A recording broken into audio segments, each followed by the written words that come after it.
This is a little clip from one of my one-to-one sessions that I had this week, where I'm talking about no and how important no is for training. It's really important that your dog understands yes and no, so they can really clearly differentiate between what they're doing right and what they're doing wrong in any given moment.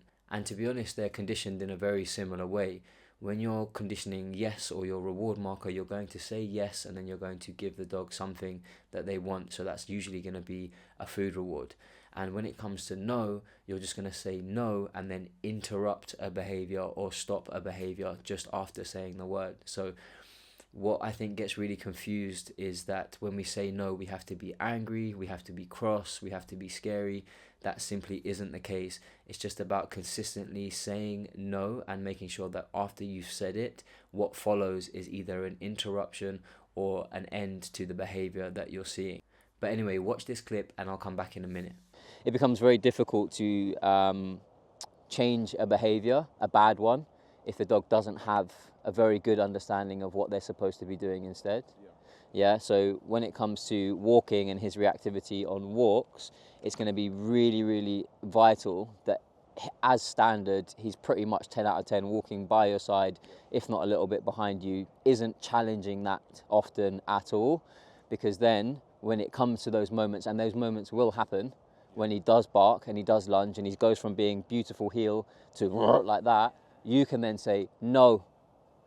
So you mark that with a no. That's really important too, is that when he does something wrong, we're going to mark it with a no. And no doesn't mean anything until we give no meaning. So giving no meaning can be various different things. It's whatever the dog would perceive to be aversive at that moment. Something has to change the behavior. Something has to stop the behavior. So you could say to a dog, no, and walk forwards. And they go, ooh, that was a no. Yeah, or you could say no and you pop the lead at whatever level and they stop the behavior. But you could also say no and do those things and they don't stop. So then that no isn't no. It's much like with us, you know, when we're kids and when we're growing up, when somebody says yes, usually we get something that we wanted. And usually when somebody says no, we don't get what we wanted. And then if we were to push the no, we might then get pressured a little bit more. An example would be, can I have a biscuit? No. I'm going to take a biscuit. No. Yeah, or push away. So the no has to have a meaning, and unfortunately with dogs, they don't have what we have. They can't rationalize, understand, and be reasoned with. So we can't say, no, don't bark at that dog, because he's not going to go, why not? And then we explain to him why not. It has to be something really clear and usually physical or some sort of pressure. So that could also be body language. Or some dogs are sensitive to you just raising your voice. So if you raise it, no, and the dog goes, oh my goodness, and then they stop. Well, then for that dog, that was a no. But for a lot of dogs, when people shout blue in the face, they just, yeah, they're just like, they're making that funny sound again. I might as well just keep doing what I'm doing, yeah. And it just doesn't mean anything. So it's good boy. It's only when we apply meaning, and I think what gets a bit fuzzy in dog training is what that entails. I think people always think that the no, you have to be cross, and you have to be angry, and you have to be mean, and you have to be scary.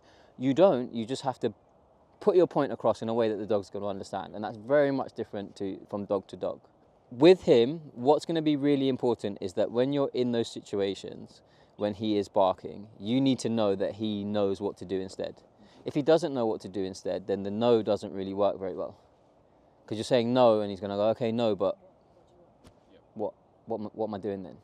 Yeah, so that's really important. So before we start to take him out and tackle those things, we need to have the alternate behavior nailed in first. And then also the no has to be nailed in. And conditioning a no is not done in those really stressful, intense situations. So your no has to come really consistently through little tiny things. You open the back door and he bolts out. No, do it again. You ask him to sit and he doesn't. You go, no, do it again. Yeah. All of those kinds of things. You sit on the sofa and he jumps on the sofa and you didn't ask him. You go, no, off. So you're always marking the things that you don't want with no, and then sometimes also pairing it with some sort of interruption. For example, if he tries to jump up at you and you see his 2 feet come off the ground and you step forward and go no, and he goes whoop, and he puts his feet down, you're conditioning no. Yeah, you'll be doing that throughout the day. So you want to do that, and you want to do that really frequently so that he understands no. So there you go. I just think that teaching a dog no is just as important as teaching a dog yes. The only difference is that you should be saying yes a lot more often. And if you're managing the dog and you're supervising and all these kinds of things, you shouldn't be having to say no very often.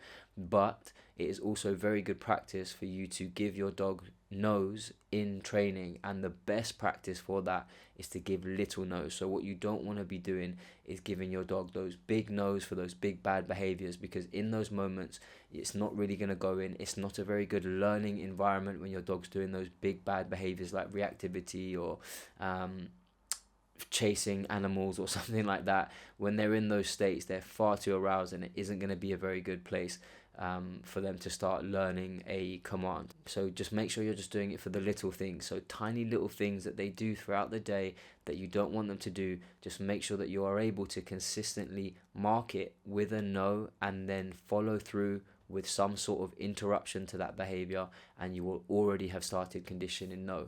So then when it comes to the big bad behaviors that you're working on, your aggression, your reactivity, whatever it is that your dog's doing that you really don't want in those really stressful situations, if you've practiced it hundreds if not thousands of times at the lower end of the scale, your no will be much more effective in those really intense situations. Anyway, I hope this has helped you guys, and I'll see you in a bit.